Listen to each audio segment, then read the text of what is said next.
Hello everyone, welcome back to Fury Time channel. Friends, before starting to watch this video, I would like to ask you to subscribe to my channel. I really want to get 1000 subscribers on my YouTube channel. It's so close, thanks for supporting me, guys. Columnist Salvador Rodriguez said that one of the first questions that was considered during the event was about the place of Cameroonian Francis Ngannou in the updated rating of the organization WBC. Ex-UFC champion Ngannou made his boxing debut in October in Riyadh, Saudi Arabia. Fought with the WBC champion British Tyson Fury, sent him to a knockdown, gave a competitive fight, conceded only by a split decision of the judges. The big guys don't mind having a rematch. Rodriguez reports that Ngannou will enter the top 10 of the WBC rating. On the sidelines, they say that he will be given the 10th position. This means that if the rematch takes place, and if Fury is still the champion by that time, then Francis will claim the title. Their first face-to-face fight was untitled.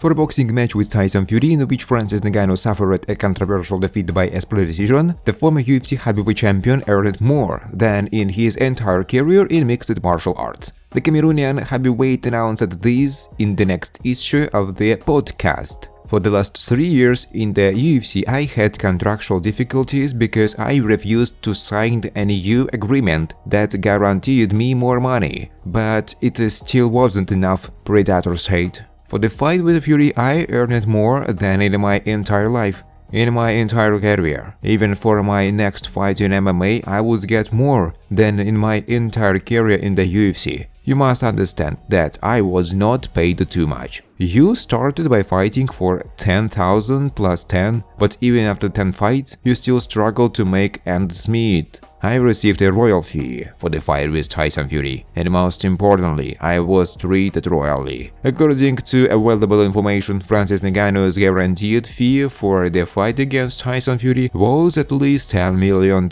including interest from the sale of paid broadcasts. Initially, it was reported that the fight was a financial failure, selling less than 100,000 pay-per-view, but according to updated data, sales amounted to about 500,000 broadcasts on all platforms. Previously informed source close to the situation reported that the former UFC champion could already share the ring with former WBC title contender Derek Chisora on December 23. Former UFC heavyweight champion Francis Ngannou comparing the striking power of the WBC heavyweight belt holder Tyson Fury and the top mixed martial arts fighters. Fury is hitting pretty well. I took a few hits. I can say that he has a pretty heavy blow. It should be noted that he was wearing 10-ounce gloves and in MMA fight take place in 4 rounds.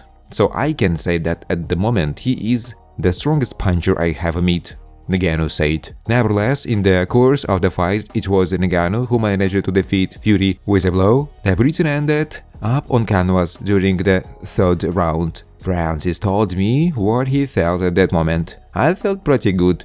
In that sense, as I watched Fury's fight many times and saw how he made a strong blow, fell almost unconscious and then got up, so I knew I could send him to the flooring. But at the same time I expected more, because at that moment I was looking at him, his eyes were open, and he looked as if he was fully conscious, Ngannou said. Johnny Nelson believes that boxing fans have already witnessed the end of the reign of Tyson Fury. There are only 2 options: either Tyson behaved completely unprofessionally during the preparation, or he completely lost his legs, said the boxing analyst, a former world champion in the first heavyweight division. And since Fury himself claims that he trained for 12 weeks, for me it means that he has lost a big advantage in the form of footwork, and his time at the top is coming to an end. Also, even if he underestimated Ngannou, his footwork and strength left should be enough for someone like Ngannou, Nelson added. Tyson Fury has surrounded himself with people who are afraid to tell him the truth, and this will make it difficult for him to reign at the top. For me, he is the best heavyweight in the world, but there is too much fawning in his camp. He is gradually losing certain advantages, that is, legs, and therefore an unconventional fighting style, Johnny Nelson said. Thanks for watching, guys. If you like this video, please subscribe to my YouTube channel.